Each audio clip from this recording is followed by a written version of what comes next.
everyone. Thanks for listening to Wake Up, Look Up, a podcast where we connect events happening in real time to the gospel of Jesus Christ. I'm Zach Weihrauch.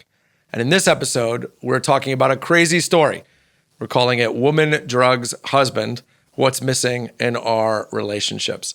This comes from an Ask the Editor type piece in the New York Times, where someone is bringing up a particular issue. They have a friend who is drugging her husband every day without him knowing it.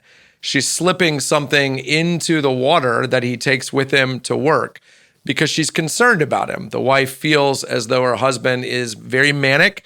He won't see a doctor, he won't take medicine, and so she's drugging him to regulate him so that he can continue to profit in his business, continue to support their family, and continue to be healthy. It begs the question, is this moral? Is this right? That's the question that the reader was writing into the New York Times to ask. Should I say something? Should I do something? What a crazy story. Of course, by the way, it is not moral to drug your husband. Amy, if you're watching this, don't do it. It's not okay. But that's not what this episode is about, because that's not what that story is about. That story isn't about a wife drugging a husband. It's about the breakdown of communication and intimacy in a marriage.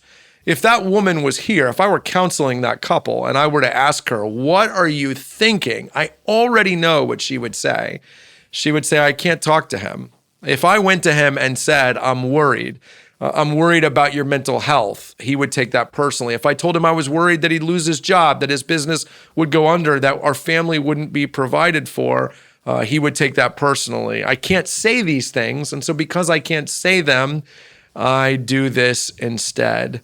I can tell you this, after now about 15 years of pastoral ministry, this problem exists in an overwhelming number of marriages, where the husband and or the wife are unable to talk to each other. And the consequence of being unable to talk to each other is destructive choices. It might be drugging your husband. It could just be pornography or adultery, an emotional affair, self-harm. It can be a lot of different things, but the root cause is a breakdown of intimacy.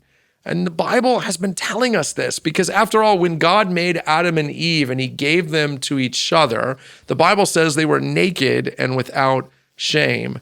That's a really poetic way of saying they were completely vulnerable with each other. Marriage is designed to be an incubator of intimacy. And intimacy is when you're fully known and fully loved. In a marriage, the degree to which your spouse knows you is the degree to which they are able to love you.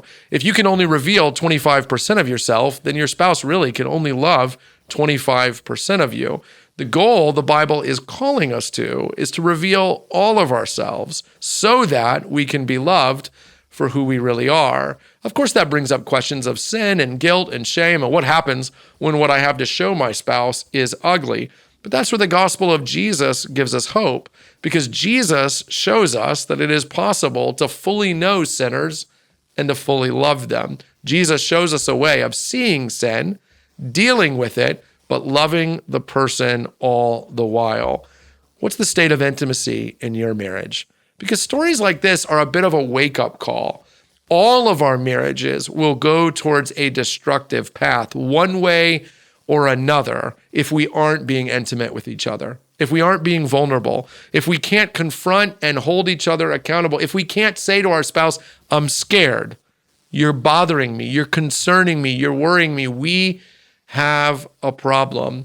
This woman chooses the path of drugging her husband because it's the path of least resistance. It's also a path to blowing up your marriage.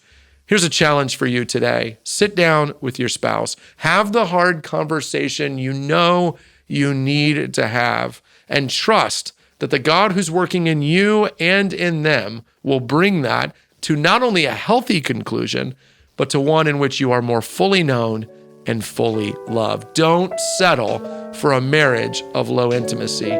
Seek to be naked and without shame. Hey, thanks for watching this video. Make sure you hit like and subscribe to get future content from Wake Up, Look Up and from Christ Community Chapel. And while you're here, check out the other videos we have available.